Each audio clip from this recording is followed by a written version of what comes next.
Alors, je vous ai manqué. Moi, il me manquait aussi. Il s'est passé beaucoup de temps depuis ma dernière vidéo. Mais entre-temps, il s'est passé beaucoup de choses. Il y a beaucoup de changements dans ma vie, beaucoup d'activités dans la ville de Montréal.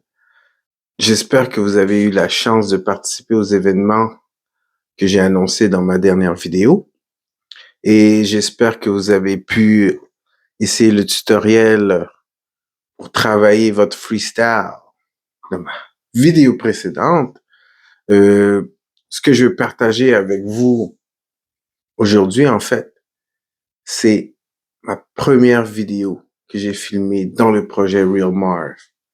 Donc, à l'époque, l'idée, c'était de créer une archive pour pouvoir partager avec vous vraiment l'histoire ou de vous exposer ou partager, si vous voulez, les acteurs qui ont vraiment aidé à former, forger la scène de danse, urban, street, hip-hop de Montréal.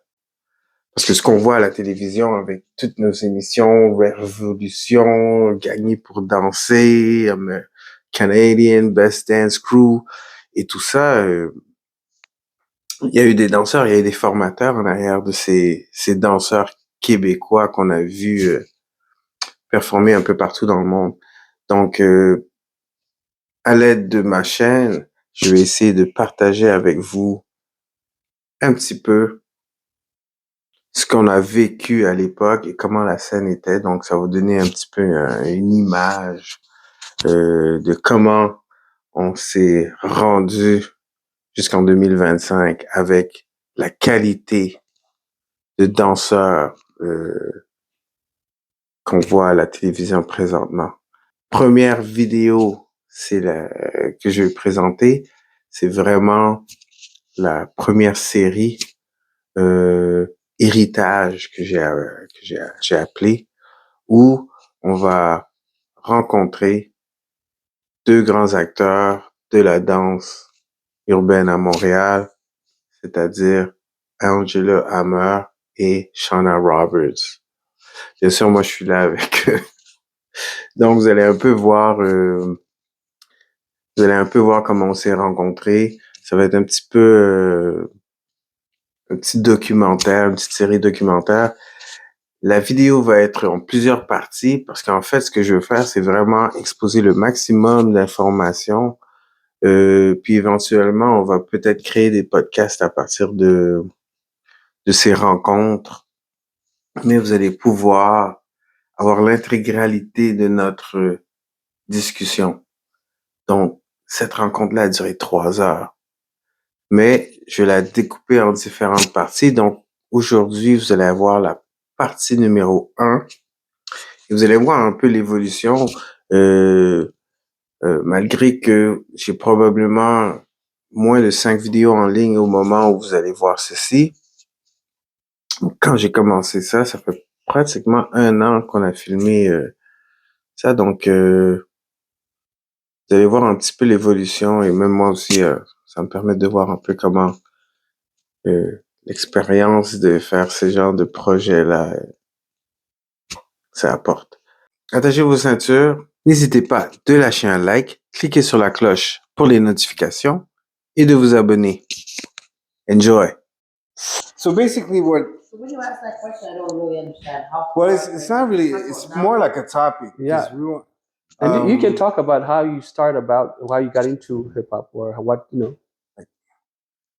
Because from what I remember, everybody was dancing back then. Soul Train was on TV. Soul Train was on TV. There was a lot of stuff. But to dance with, like, if I had to dance with my friends, I had to do it in the basement. Yeah, well, at home, wherever. We didn't have... well, I wasn't thinking about studios. The only studio I would see was when I was watching Fame. Yeah. Yes. With Leroy dancing. Yeah. Yes. But it was way before Fame. Was what do you call him?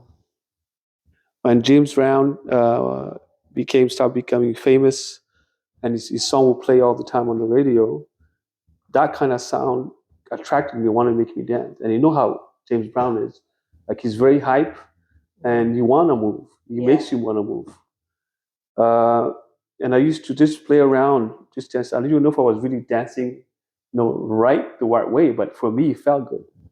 So I just kept on dancing. That made me really, I want to dance, even though I didn't know what kind of a style it was. Yeah.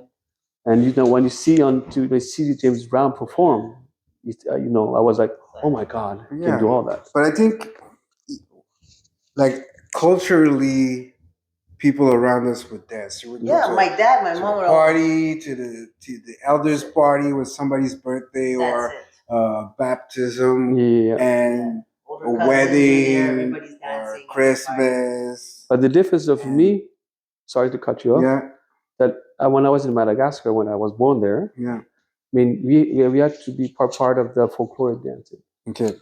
And my uncle was the one that actually we found cool because he was dancing on different music. It was not really hip hop. It was just disco or any.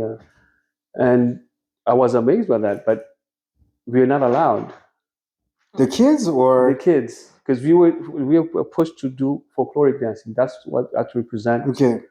And we always hyped to dance so that our grandparents don't see us, because that's like you're not doing the right dance. And as I grew up, I did the folkloric dance. My mom was a dancer. She did all the folkloric dancing, the beauty pageant, and all that. And I remember me watching my uncle dance, and I was like, "Oh my God, what is this?"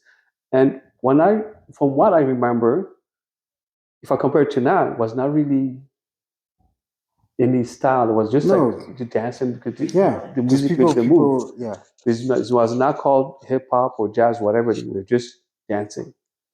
And just from there on, I remember that day where I was like, you know what, I want to be able to dance like that. I want to really, because it made me feel good. I loved folkloric dancing. I mean, it's not that, but we were kind of like pushed to do it because you present our culture. What was this called? Malagasy dance. Malagasy, not Madagascarian. It's called Malagasy or Malgache. Malagasy. I know the name, but I know that word. And we have different tribes, so you have different style of dance. Like in Africa, you have different country, different. And what's your first funk disco song that you remember? I would say James Brown. What's James Brown? James Brown was the name is see, that's the thing when La Mémoire commence à... It was not Papa Got It Now, was the other one. Sex Machine? Sex Machine, there you go. Okay. Get up! Yeah. Get on up! Because that, you can't sit down. Even if you don't know how to dance to it, but you just get up and say, makes me want to move. And I think that's the problem today, is that people do not let the music guide them. They have to have a specific thing to do on that music. True. Instead of letting the music guide you, whatever comes out, if you feel it, for me personally, you dance it. But I think that's how it was before. Yeah, but that's what I'm saying. Changed. It was like that. And you, Shauna, now, besides the Smokey Robinson song? My mom said I used to do that Sugar Honey Honey. I used to just move and bop. But there's that song too. Yeah. So I was like, Sugar Honey, what's the name of the? Yeah, but that was like 5. You used to sing that song all the time. No, that's Smokey Robinson. That's Smokey Robinson. Yeah. What's the song again? Sugar Honey something. Damn, I can't believe I forgot that. We just had it and we just lost it. I know the melody, but I don't know the words. I know the melody too. You know that, please? I used to sing Sugar Honey, na na na, na na na na. Yeah. I can't take myself.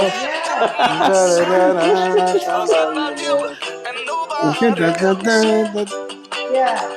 Smokey Robinson was part of the group. What's so the name? The Commodores. Lionel Richie from there. No, before that was the Michael Jackson. It was the Jackson 5. Okay. My uncles were part of a band, bass, drums, all that, and my cousin Janet, she was the dance choreographer, so she would all get us together and then was doing all the Michael Jackson, or not the Michael Jackson, the Jackson 5 moves. Yeah. That they're going to be playing live at a lodge up somewhere in Quebec. Okay. And we're heading out there to go dance. They came here? And go perform. I didn't know they came here on those days. No, we're going to go, like, my uncles were part of a band. A band. Oh, okay. They were doing covers. The other uncle was on the drums. Okay. The other one was a singer. Yeah. My cousin, she was dancing, so they put us all together, so we tried to get this whole family thing going. And we did a whole bunch of did small shows outside of Montreal. But not a lot, but yeah, I remember a few of them. I remember like when we were parties with one of our parents would have get-togethers, and they always want to see you dance. Like, oh, you dance, you're a good dancer. Just do this dance, and we just fool around. And I think that just brought me to dance. Like, you love it, and you just do it because not because you are forced to. Well, it's not forced to because you like it. You know your parents say, "Come on, go and dance. Just show what you did. Show how you move." My father was not like that. I think for us that was like, what do you call it? Just warming up the pot. Yeah. It really started when I finished a track meet at Copenhagen, and then I was walking by and I saw these guys breakdancing. Okay. And so now I'm 13. Okay. And they're like, yo, come back again. We have practice every Friday. I'm like, what? No, so I had to lie my way to get to this practice, and then breakdancing. That was it. That's when I started. But you remember what you were 13, but what year was it? Mm-hmm. What year was it? You have to calculate. Because that's what I want. That's what I want to. The years Say. But for me, I didn't start here. That's the thing. For me, I started in this. You started in the States. Yeah. But what year did you come to Montreal? 87. 87. And were you? What year you started? Like, were you dancing when you came? Yes, I was already dancing. I had a troupe in the state. Okay. I was doing shows. We did the convention center for the AIDS benefit fundraising. And then I can't believe you're using a calculator. No, sometimes we're at this point where we have to. 13 years old. To really get it right. So you have to go from your birth date, and then you had 13. Look at all three of us talking about how to calculate. No, because if you start from this year, you're not gonna get it. So 1982. See, 1982. So when did B-Boy got here? Break was here in the early 80s. Okay, because when I got here, when I went to Concord University, it was not. Was what? 13 was break. Yeah, that's high school. That's 13. That's high school. Yeah. High school. It's like second year of high school. 7 or 8. Yeah. Because when I got here in 87, I came here to study. Was not that much dancing. There was the clubs like Metropolis. I know that's the first club I went to. Yeah.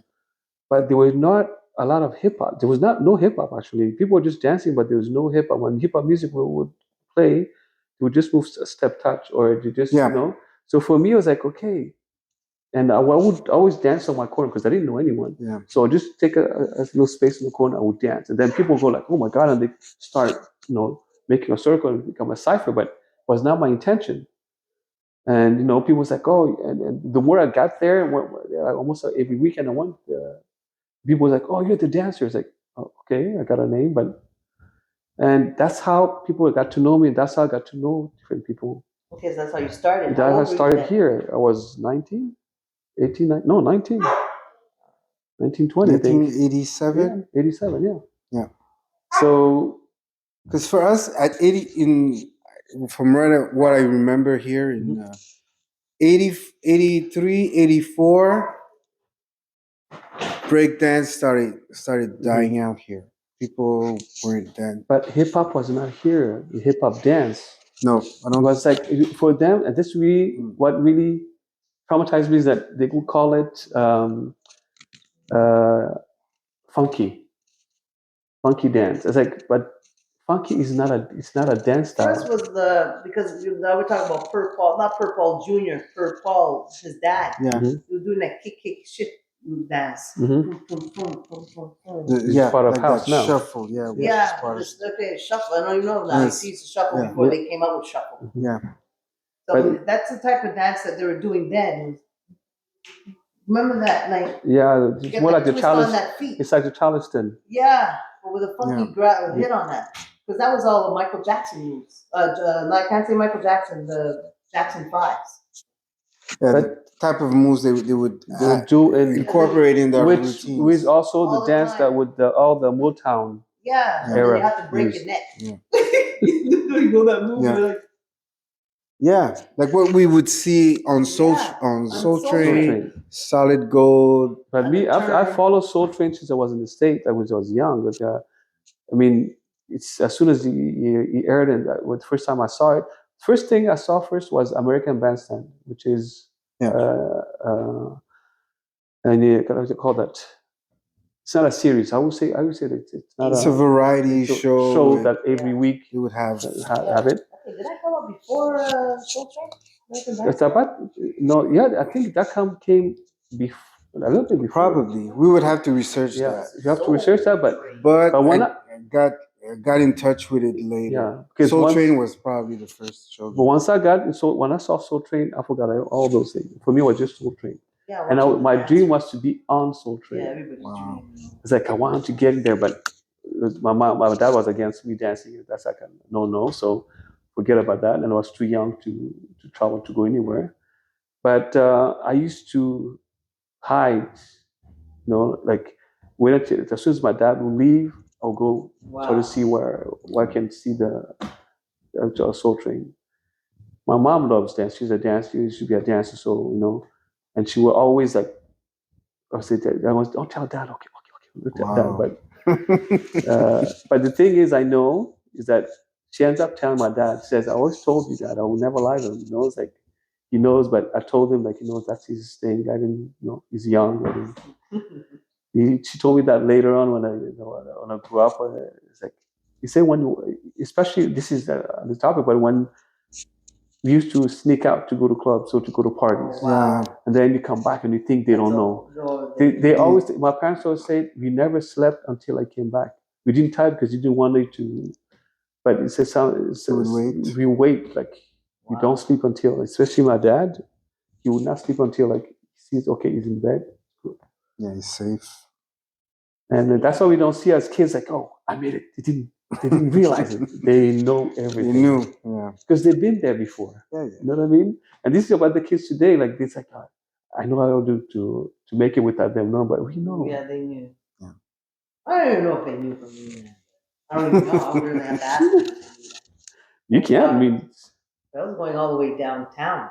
And I was Yeah, like they 2 probably hours didn't away know. From downtown. Yeah.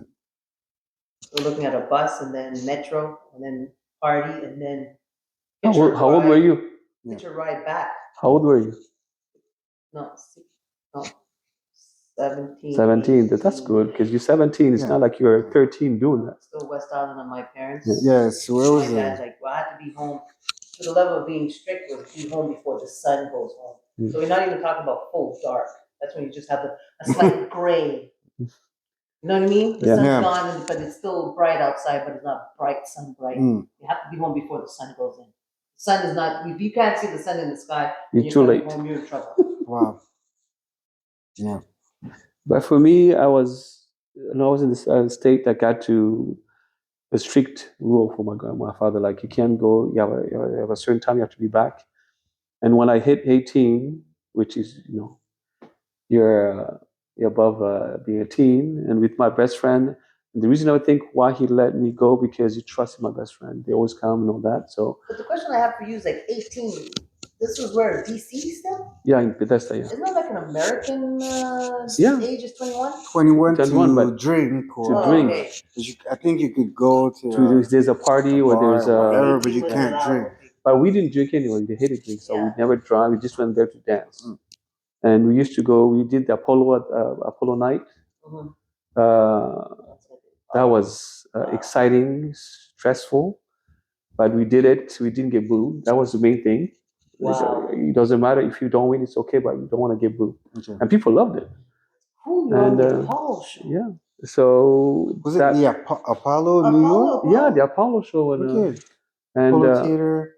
then we did, from there on, I think we had different, we wouldn't say contract, but people wanted us to perform at different things. Yeah. And then I started my own little group because in the Malagasy community, there's a lot of kids. And my mom once said, why don't you just start a little group just for them to be busy?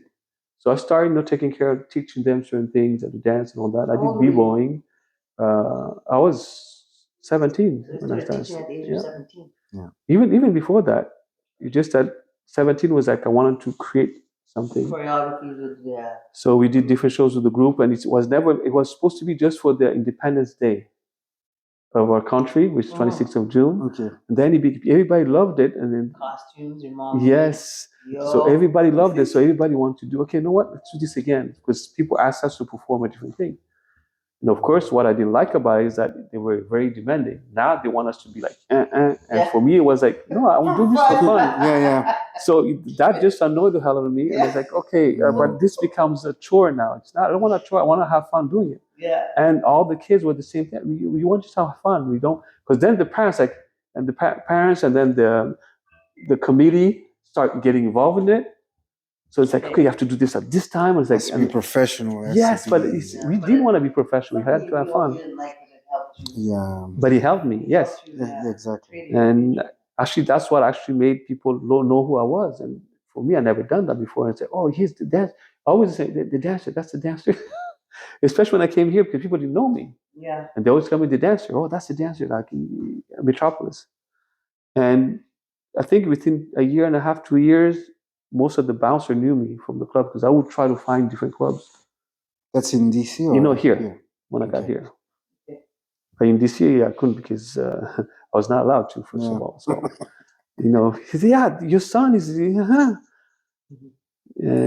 What about you, Mark, the first time? First time. Or that inspiration time? Well, I know that when I was a kid, I was always always quiet, but when we played music or when we had parties, I would entertain people. Yeah. Like I knew I had like puppets, like little Muppets. I would go under the table. I would have, and when people, I was that kid. Yeah. Okay, let him do his stuff. Let him do it. Come here, do that. Dance. I would dance.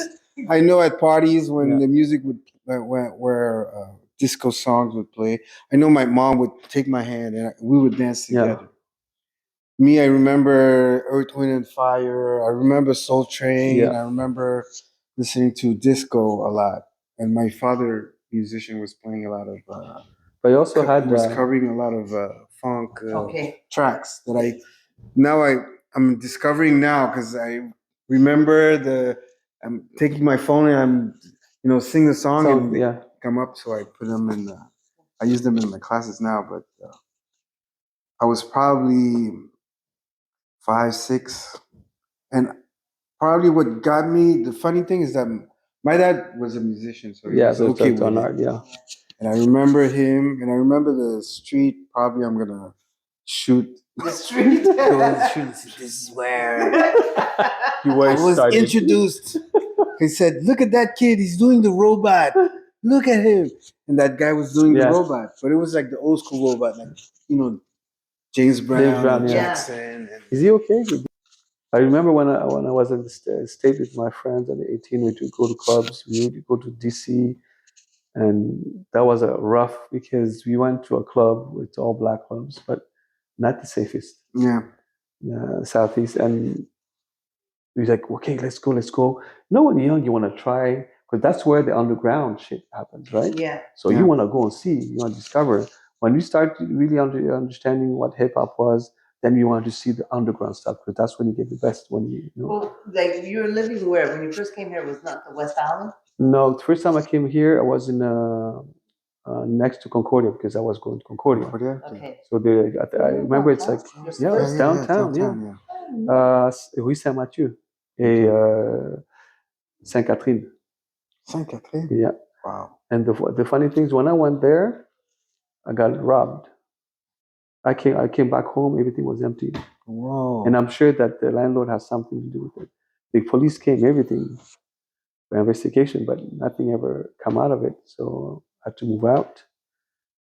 And it was kind of, I'm talking about it now, but I forgot about that part of my life where, I was panicking. I called my parents, like, don't worry, you're going to find something. That was your first experience with Montreal, in Montreal. Yeah. Wow. You got robbed like what, a month, 2 months, 3 months in? No, like I think it was a year after a year. Okay. No, you're right. It's a 6 months in, I think. But then I moved into what do you call that? Vendôme and all the, what's that area called? Yeah. Saint-Ré, Vendôme. Vendôme. Notre-Dame, NDG. no. NDG, Notre-Dame, yes. That's when I started Depends first. on where, because it was a real ghetto area Yeah. next to the McDonald's. Exactly. Wow. That's when I think I lived with my sister Vendôme. Erica for a while. It didn't work, and then I moved on my own because when people not clean, I had a roommate that. But why would you decide to go to the West Island? The West Island is way after when I start. I met someone. That's one thing. I met someone that lived there, so introduced me to going there. Then I met the family there that was very nice, Trinidadian family, and they took me as like one of theirs. Okay. So I used to go there every weekend. That's when I started going to West Island a lot. Yeah. And then, some people wanted me to teach there. I don't remember which one it was. Then I stayed there, and then they came. Then we did freestyle, we did dance, and I trained them and all that. So that's how it started, really. And it was, I don't remember, like it was fun. It was freedom. We danced, and they were the family that people were a bit. Did you dance with Steve? No, Steve came. He did some of my classes. And there was another guy. Who's the guy from Ontario now? Or Ottawa? Who? Oh, Frank. Frank is one of my protégés. Frank is like me. The way I taught him is like, do it for the love of it. Never do it because you want to get paid. Because if you do that, you lose yourself. You lose what you love, basically, the meaning of it. And I think that's why you and me, especially you, went to the other way and you found a job. But both of us stayed with he works for the city now. Oh, okay. Yeah, He has a constant, income. Yeah, but which I think now that I think of it, I should have done too. But I don't. But the thing is, though, I don't regret my path. I would do it again. Oh my God. In a second. Yeah. You understand what I mean? Yeah. Even with all the suffering, I would do it again because those were the best time of my life. Because I think in the universe evolved, like the dance. Yeah. It was the best years, the best time. Everything was new. We discovered. And then we didn't, and we never thought a second to like, oh, you shouldn't go there. As soon as there was something, either it's competition or it's just a club, especially. Yeah. For me, my motivation was just to dance. Merci d'être resté jusqu'à la fin. Ça fait vraiment plaisir. Si tu as aimé ce que tu viens de voir, n'hésite pas à cliquer sur le petit pouce bleu, ça aide énormément à la chaîne. Et si tu veux rien manquer des prochaines vidéos, qu'elles soient inspirantes ou qu'elles t'apprennent encore un petit peu plus sur le street style, sur la danse hip-hop et tout, abonne-toi juste en dessous et surtout active la cloche pour recevoir les notifications. Ou clique sur les vidéos précédentes juste à droite. On se retrouve très vite. À la prochaine.